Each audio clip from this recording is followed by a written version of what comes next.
नमस्कार, मी सुमित शंकर सावंत आणि तुम्ही पाहताय TV9 मराठी। या बातमीपत्रात दिवसभरातल्या महत्त्वाच्या 36 जिल्ह्यातल्या 50 बातम्यांचा आपण वेगवान आढावा घेऊया।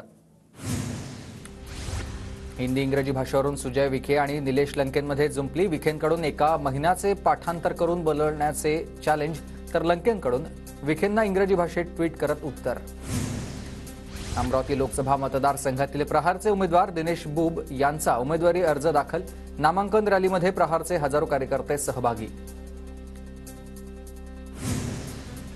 भाजपाचे उमेदवार अनुप धोत्रेंचा उमेदवारी अर्ज दाखल। उपमुख्यमंत्री देवेंद्र फडणवीस, चंद्रशेखर बावनकुळे उपस्थित। वर्ध्यात रामदास तडस यांच्याकडून शक्ती प्रदर्शन करत अर्ज दाखल। वर्धा शहरात महायुतीची भव्य रॅली। उपमुख्यमंत्री देवेंद्र फडणवीस रॅलीत सहभागी। वन बुलढाणा मिशनचे संदीप शेळके यांनी भरलाय अपक्ष नामांकन अर्ज। अर्ज भरताना शेळकेंकडून शक्ती प्रदर्शन, जिल्ह्याचा विकास व्हावा या उद्देशाने निवडणूक लढवणार, संदीप शेळकेंचं वक्तव्य। हिंगोलीचे महाविकास आघाडीचे उमेदवार नागेश पाटील आष्टीकरांचा उमेदवारी अर्ज दाखल। अंबादास दानवे यांच्यासह जिल्ह्यातील महाविकास आघाडीचे नेते उपस्थित। आष्टीकरांकडून जोरदार शक्ती प्रदर्शन। नाशिकच्या पुरोहित संघाचा हेमंत गोडसेंना पाठिंबा। महायुतीने हेमंत गोडसेंना उमेदवारी द्यावी, पुरोहित संघाची मागणी। हिंगोली लोकसभेसाठी भाजपकडून इच्छुक असलेले श्याम भारती महाराजांकडून अपक्ष उमेदवारी अर्ज दाखल। संन्यास विसरून मी तळागाळात जाऊन झटलो, मात्र पार्टीनं माझा विचार केला नाही। श्याम भारती महाराजांकडून खदखद व्यक्त। उन्मेष पाटलांच्या जळगावातील संपर्क कार्यालयावरील भाजप पक्षाचं कमळ चिन्ह काढलंय। उन्मेष पाटलांचा ठाकरे गटात प्रवेश। सिंधुदुर्गात भाजपकडून निवडणुकीच्या कामाला वेग। राणेंच्या अध्यक्षतेखाली बैठकांचा सपाटा। कुडाळमध्ये सिंधुदुर्ग भाजपची कोर कमिटीची महत्त्वाची संघटनात्मक बैठक। नारायण राणेंचं सिंधुदुर्ग जिल्ह्यात कार्यकर्त्यांकडून स्वागत। एकीकडे नारायण राणेंकडून शक्ती प्रदर्शन, तर दुसरीकडे उदय सामंतांकडून जागेवर दावा कायम। संगमनेरमध्ये ठाकरे गटाचे शिवसैनिक एकमेकांना भिडले। मंगळवारी संध्याकाळी झालेल्या बैठकीत राणा पैशाच्या देवाणघेवाणीमधून वाद झाल्याची प्राथमिक माहिती। पुण्याच्या जुन्नरमध्ये डॉक्टर अमोल कोल्हेंचा गाव भेट दौरा। जुन्नर तालुक्यामधील उदापूर गावामध्ये कोल्हेंचं जंगी स्वागत। बैलगाडीमधून काढण्यात आली मिरवणूक।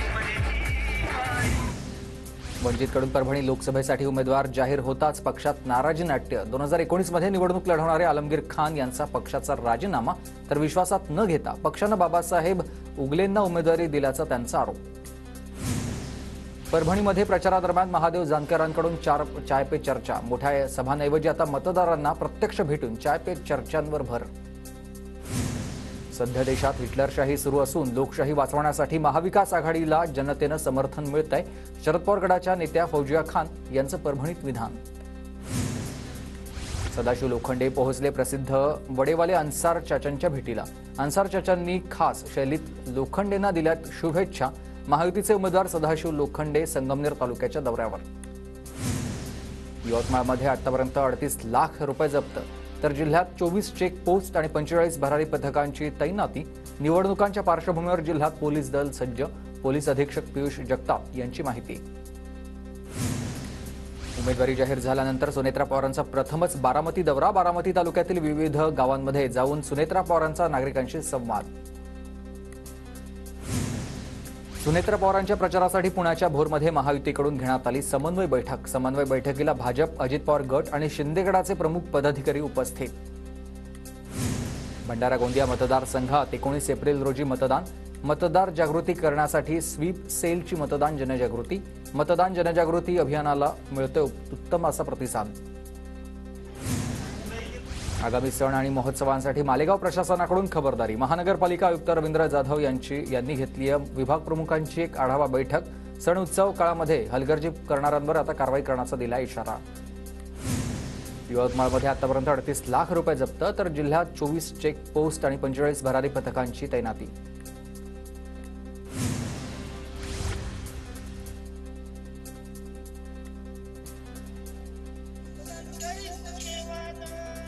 धुळ्यात होमगार्डसाठी मतदान जनजागृती कार्यक्रम। जिल्हा निवडणूक कार्यालयाच्या वतीनं कार्यक्रमाचं आयोजन।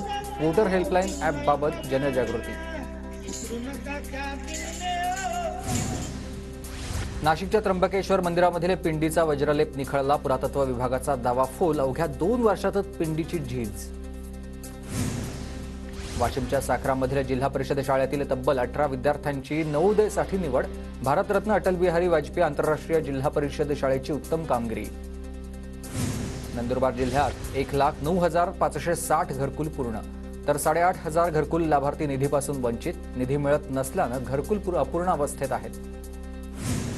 नंदुरबार जिल्ह्यातील ग्रामीण भागात आरोग्य विभागाची पदं रिक्त. आरोग्य सेवेवर मोठा परिणाम. तात्काळ रिक्त पदं भरण्याची आदिवासी बांधवांची मागणी.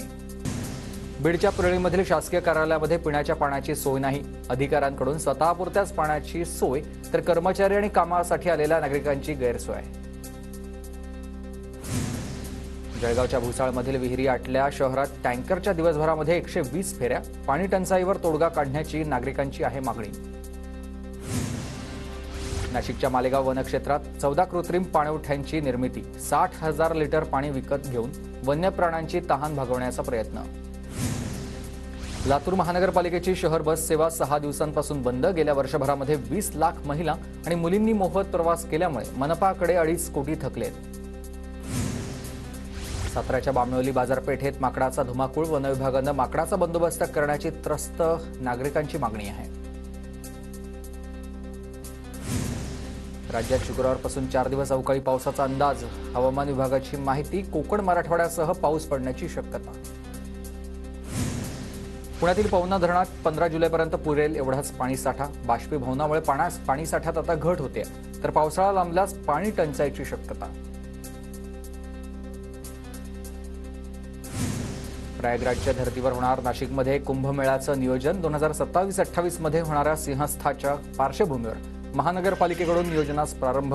आचारसंहिता संपताच सुरू होणार कामांच्या नियोजनाला सुरुवात.